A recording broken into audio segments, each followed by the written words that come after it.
bienvenue sur ma chaîne, j'espère que vous allez bien. Aujourd'hui, nous allons faire un petit commentaire sur l'actualité présente au pays, mon continent, le Cameroun. Et puis, on va juste papoter le temps que je m'apprête. D'accord? Bon, ce sont les extraits de vidéos que je vais mettre parce que je ne suis pas très sûre sur le territoire, est-ce que je peux ou pas. Mais vous verrez quelques extraits le temps qu'on s'apprête. Voilà. Bonsoir tout le monde. Ils sont nombreux qui disent tout le temps le pays va mal. Regardez des jeunes, Raoul Christophe Biya, Bruno Bidjan, Enes Obama, qui supportent un vieillard de 92 ans. On a vu des influenceurs prendre position. Hier, j'ai vu beaucoup de personnes qui ne s'intéressent pas à la chose politique. Des créateurs de contenu qui ont commencé à jubiler. Oh, le pays est jaune, oh, tout. Eh bien, je commence par là. Dès la prise de pouvoir de Paul Biya, nous allons demander au ministère des Postes et Télécommunications de mettre une taxe sur toute personne qui crée un contenu sur TikTok qui paye. Si tu ne payes pas en bloc, il faut que le TikTok soit payant. Qu'on paye la taxe, comme on paye en Côte d'Ivoire. Qu'on paye la taxe. Tous les contenus que vous créez sur TikTok, vous payez la taxe. Tous les contenus que vous créez sur Facebook, vous payez la taxe. Tous les créateurs de contenu qui vivent grâce à la tolérance administrative de Paul Biya et qui n'ont pas voulu assumer Paul Biya en public, vous allez payer la taxe. Ne vous inquiétez pas. On va voter les nouveaux députés. Ne vous inquiétez pas. Nous, là, on va mettre la pression pour ça. Vous ne passez le temps à nous dire que quand le régime ne sera pas là, on va souffrir, on va s'exiler. Non. Avant de nous exiler, on va d'abord vous faire l'île, comme vous nous disiez qu'on va l'île. Non, moi je vous ai dit que pour le nouveau septennat, c'est zéro tolérance. C'est à cause de cette tolérance que le pays, que vous reprochez que le pays est gâté. Le pays va devenir un pays de rigueur. Application de la loi sans état d'âme. Tu pleures, on s'en fout. Tu vends au marché en bordure de route, tu n'es pas en règle, on casse. On s'en fout. Que tu aies 10 enfants, on s'en fiche. C'est ça. C'est la rigueur que vous voulez, non? Ce sera comme ça.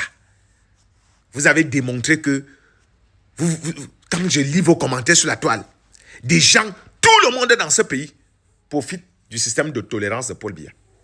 Vous avez vos maisons. Vous savez que pour construire une maison, il faut un permis de bâtir. Combien parmi vous avez des permis de bâtir? Plein de maisons partout vous construisez, vous achetez des terrains. L'État laisse, parce qu'on est dans un système de tolérance administrative. Vous n'avez pas été capable d'assumer Paul Biya en public. Beaucoup parmi vous n'avez pas de titre foncier. Beaucoup parmi vous n'avez pas de permis de bâtir, mais vous avez vos maisons, vos immeubles. Vous n'avez pas été capable d'assumer Paul Biya en public. Ne vous inquiétez pas. Le dernier mandat, si vous allez lire, vous allez vivre dans un pays de loi, comme vous voulez là. Vous avez dit que vous voulez autre chose, non? C'est Paul Biya qui va vous imposer autre chose. Vous avez dit que vous voulez autre chose. Vous avez dit que vous voulez que le pays change. Le pays va changer d'abord en appliquant dans sa rigueur la plus extrême la loi. Zéro tolérance. Tu ne payes pas les impôts, on te ferme. Zéro tolérance. C'est comme ça. On a compris que tellement on aide les gens, tout le monde dans ce Cameroun a bénéficié de la tolérance administrative. Allez demander aux promoteurs des écoles. J'ai vu le collectif des enseignants. Les écoles privées. Vous allez voir que beaucoup ont seulement l'autorisation de création, mais non pas l'autorisation d'ouverture. Mais l'État les a laissés fonctionner. Je sais de quoi il parle. J'ai été pendant 7 ans journaliste d'éducation. Beaucoup ont le décret de création, mais non pas le décret de fonctionnement, grâce au régime de Biya. Ils vivent bien, ils nourrissent des familles. Mais ils ont tourné le dos à Paul Biya. C'est l'ingratitude. Beaucoup de motomanes, ce que vous appelez les babana et autres là, ils n'ont même pas de papier. Paul Biya dit que chacun doit vivre. Vous avez dit que Paul Biya est méchant, non? Vous n'avez pas les papiers, Ouattara vous arrête. Tant pis pour vous. Vous voulez la rigueur, non? Elle sera appliquée dans le mandat qui vient là. Les influenceuses qui ouvrent les instituts de beauté là, j'espère pour vous, vous qui avez pris position contre Paul Biya là, que vous avez tous vos papiers. J'espère que vous êtes en règle.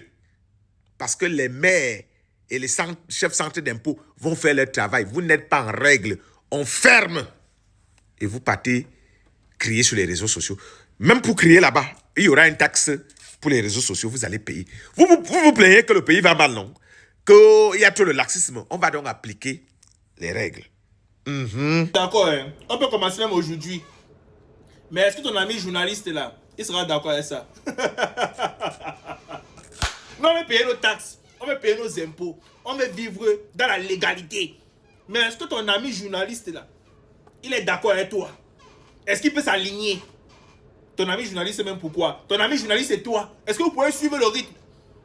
Vous pouvez déclarer vos impôts, vous pouvez payer vos taxes. Si on entre dans vos villas, les grosses voitures que vous nous montrez, les immeubles que vous nous montrez, avec le journalisme que vous faites au Cameroun là, donc vous pouvez justifier la provenance de vos millions. C'est même pas la magie avec vous.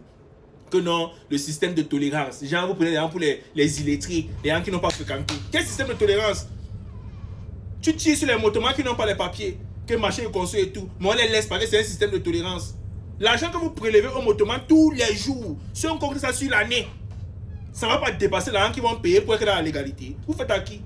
Les gens qui ouvrent les boutiques, les consos et tout, ils commencent comme ça, ils n'ont pas les permis d'ouverture, ils n'ont pas les permis de ceci et consos et tout. Vous partez prendre là-bas l'argent chaque samedi, vous partez prendre un 10 000, un 5 000, un petit marché conso et tout. Si on comptabilise ça, on comptabilise tout ça sur l'année, ça ne dépasse pas l'argent qu'ils vont débourser pour être dans la légalité. Vous faites à qui? Vous avez créé un petit schéma là, une petite toile d'araignée pour embrouiller la population. La population s'est accommodée parce qu'elle n'a pas le choix. Vous allez venir aujourd'hui nous dire que non, c'est monté, c'est descendu. On veut que tout soit légal au Cameroun pour tout Camerounais. Si vous pouvez nous fournir ça, c'est bon. Il ne faut pas qu'on soit venu menacer les gens ici que non, il y a ceux qui sont légaux, il y a ceux qui sont dans la légalité, et puis ceux qui ne sont pas dans la légalité, vraiment, c'est un système de tolérance et tout. Nous tous, nous voulons être dans la légalité. Tout le monde, que ce soit moi, que ce soit toi, que ce soit les Ngonsomos, nous tous, nous voulons être dedans. Vous racontez des conneries aux gens. Est-ce que tu viens dire que non, nous allons demander au ministère de machin, de faire que. Donc tu es important dans le gouvernement comme ça. Donc tu es important comme ça, mon frère, n'est pas le travail. Nous sommes nombreux, on n'a pas le work. S'il te plaît, position, nous on veut travailler aussi. Tu n'as pas la magie avec toi. Il y a les grands frères qui nous menacent. On a Yom ok, d'accord, ils sont les A. Donc toi, tu ne peux jamais être un A ici. Jamais de la vie. Toi, tu ne peux pas nous dépasser. Toi, tu ne peux pas nous dépasser. Laisse. Si on a peur de parler, c'est parce que bon, ok, d'accord, ça peut nous dépasser devant, mais toi, tu mens, tu ne peux pas nous dépasser. Donc reste tranquille, et puis tu observes comme nous tous on observe. Fatigué par les gens, vous prenez un pour les fous, bien pour les perdre, mais c'est quoi? Si on entre dans ta vie là, tu peux justifier, c'est que il faut arrêter vos conneries. Bon, les amis, oh mon look. Aïe, c'est un peu plus long que l'autre. Mais bon, c'est pas grave, c'est pas là le sujet. Mais mon mot de fin, c'est que, en fait, c'est un très très bon débat. Je suis contente que les gens sont capables de débattre et finalement identifier exactement ce que eux ils veulent. Quel est donc, mot pour mot, quels sont les changements que vous voulez voir? Et j'aimerais juste que vous posez cette question. Si vous êtes par exemple à l'extérieur dans un environnement, il y a un Camerounais et il y a une personne d'une autre nationalité et on vous demandait de sauver la vie d'une seule personne entre les deux. Vous ne connaissez pas, il n'y a pas de préjugés, il n'y a rien que vous savez. Mais vous, tout ce que vous savez, c'est que un est Camerounais, l'autre est d'une autre nationalité. Vous sauverez qui en tant que Camerounais? Si votre réponse est un Camerounais, alors revoyez les débats, revoyez vos propos, revoyez la manière de vous adresser l'un avec l'autre. Vous voyez un peu, non? Parce que c'est très bien de débattre, mais en même temps, il faut aussi avoir le respect dans la manière dont on s'adresse l'un avec l'autre.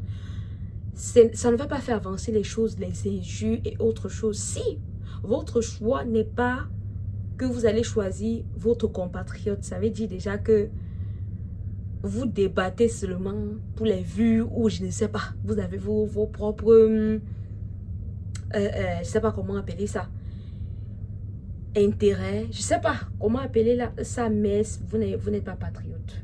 Donc, si dans un cas, il fallait choisir votre compatriote et il faut choisir quelqu'un d'une autre nationalité, si vous choisissez votre compatriote, ça veut dire que vous devriez revoir le débat. Vous tous. Voilà. Merci d'avoir écouté ma vidéo jusqu'à la fin. Et j'espère vous revoir. Si vous aimez ce genre de vidéo, faites-moi savoir que vous avez kiffé. Likez, commentez. Et de toutes les façons, on se revoit une prochaine fois. Bye bye.